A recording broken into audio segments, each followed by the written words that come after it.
welcome for the first time to our show, New York Times bestselling author and legendary rocker. This is Sammy Hagar.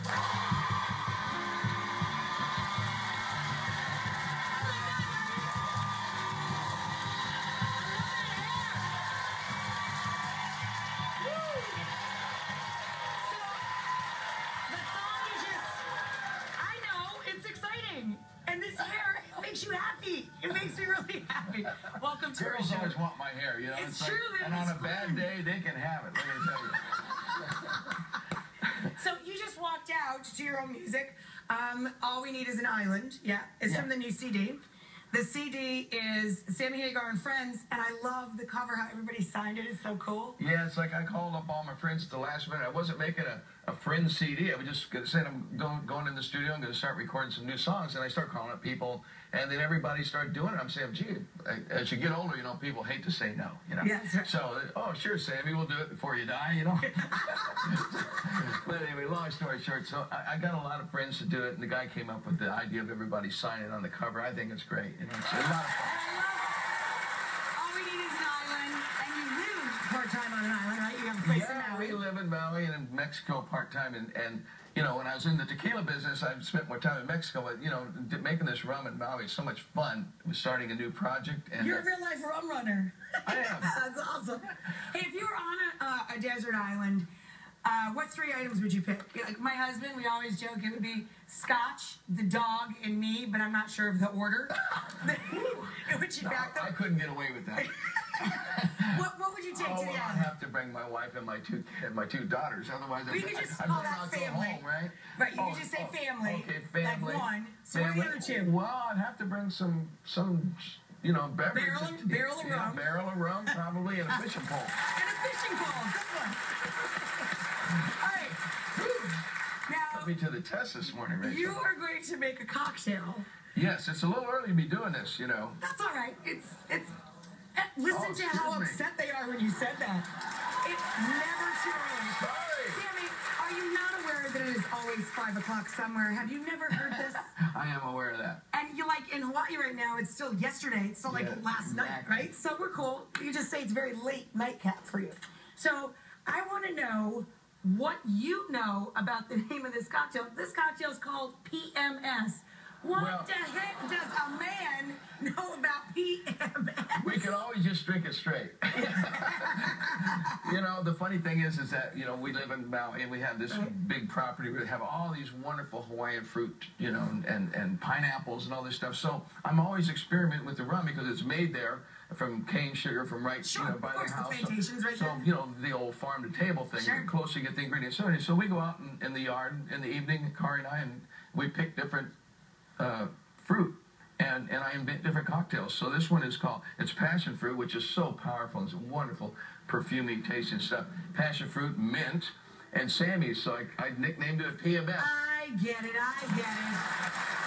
So, And I bet the joke is that Kari has PMS, it like chills her out a little. it does chill her out, I gotta tell you, man. I'm saying, honey, let me make you a cocktail, you know, a couple times. Kari's with us in our front row, and Kari, you know, men don't realize that they have PMS way more often than women. I mean, my husband's got a laundry list of things that'll just crank him right out.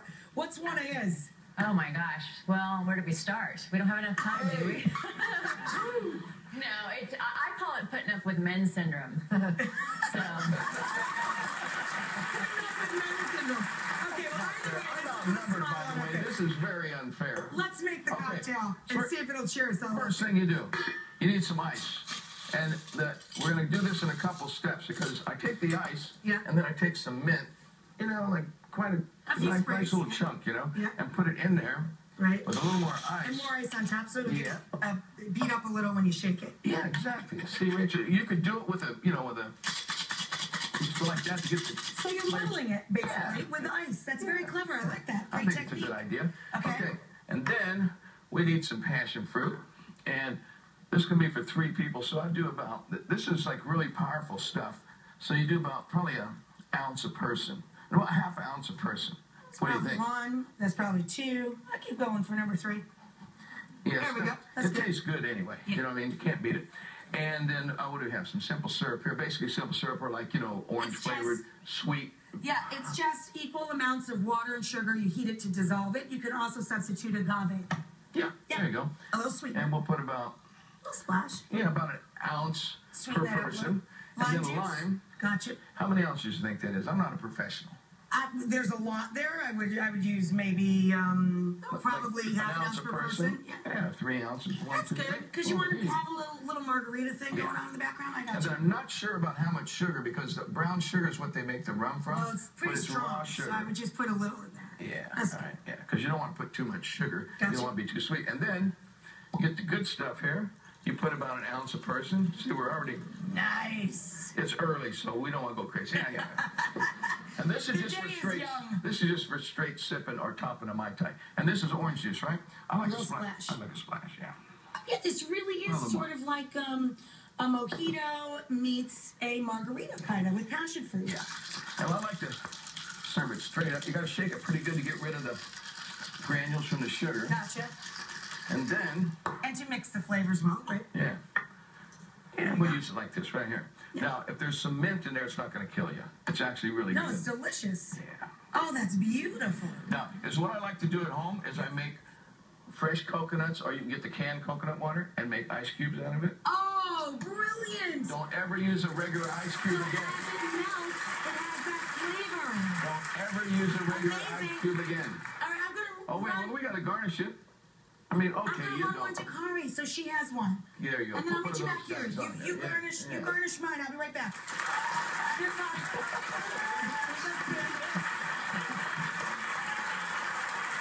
Woo! Are we having any fun yet? Nice! It's beautiful. Cheers. So come on over here, sit down next to me. Let's chat for a bit. We've never had you here before. Let's get acquainted. Now. Oh, that is pretty good, though. Oh, my God, that's delicious. Delicious. Hey, I think you did a beautiful job with that. Well, considering I'm not a mixologist and I can't measure like your husband. My husband is a great weekend mixologist. He's going to love this. We need to get him down here and do this next time.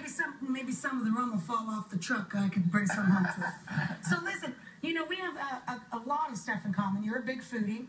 I created a line of pet food that's made to human standards as a way to generate money for animal rescue. And I know that your restaurants do the same. It's the same model. Can you explain that? Yeah, all my Sammy's Beach Bar and Grills. There's one in Maui. First one started in Maui. That's how I got in the whole big Maui thing. And I have we have about 5 in airports. And I give all the money, my end of the money. I mean, I have partners that have to make a living, I guess. But I give all my money to the local community. Like, we don't split it. Like, I'm not trying to feed people. I love it. It's a beautiful model, it really is. And giving it back to the community where your restaurant is. I think it's the easiest way to do it because it's not, you can't. You can see it and track it. That's right. And you can do more in one community than trying to spread it out. Everybody gets $1. No, you can put more into the area. And Kari and I, we've assisted in 2 kidney transplants and things like that. That's fantastic. I love it. But the animal shelter, it's so cool because I do benefits for animal shelters once in a while. And we just went and got a dog from the animal shelter. I almost came out of there with about 30 dogs. 35 dogs, right? It's so hard. It's so hard. And what do? You don't even pick the one you really want. You pick the most pitiful one. You pick the guy on death row, but it's really a beautiful thing to do that. And I can't see doing it any other way. Yeah. If you're going to get an animal. Absolutely. You got to go out and go to your local shelter. So good work. We also have a dear friend in common, Emerald. Yeah. I couldn't love him more. Who don't love Emerald? I have never met a person who doesn't love Emerald. It's a good point. That's great. But I asked him next time he comes here to come and co-host. You should come and cook with him. I will. No, Emerald and I are starting a restaurant. I love this. Guys, this is really, really big news, and I have never, he was just here a few days ago, and he didn't tell me this. I'm going to call him and yell at him. Me too. This is really big news. You guys are starting a restaurant together. We've had a charity event. We're going to call it the Cajun Cantina. So the Cajun Cantina. It's half Cabo Wabo and it's half, Cajun. So it's a hybrid. So we have Cajun tacos and all these and a Mexican muffalata. Come on now. Who would not want to hang out there? That sounds like so much fun. I can't wait.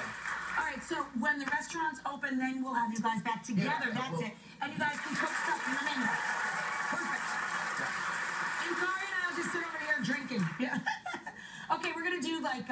storytellers round, but I want to do it, you know, speed round because he can't drive 55.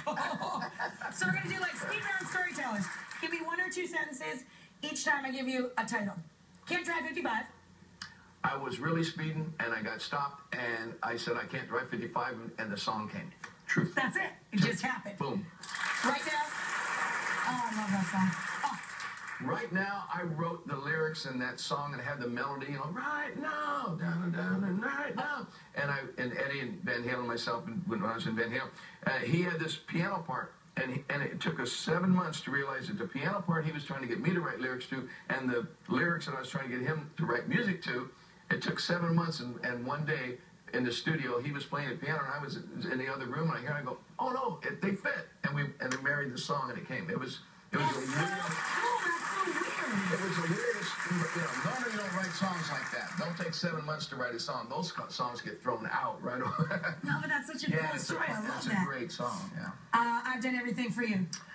I wrote that song for myself in 1977, and I released it as a single, and it was a big, giant bomb. I mean, it was stiff, right? Not my first, by the way, but... And Rick Springfield recorded it, I think, 4 or 5 years later, and had sold 5 million copies and went to #1 That's so worldwide. cool.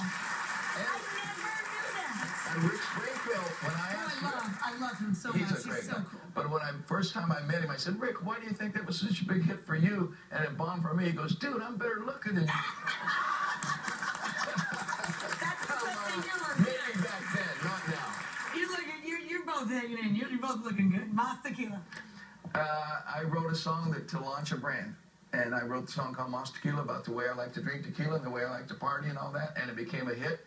And my brand, Cabo Wabo Tequila, took off. And it was my first experience with a brand. And it was fantastic. Is it true that not only did you come here and make cocktails, but you brought CDs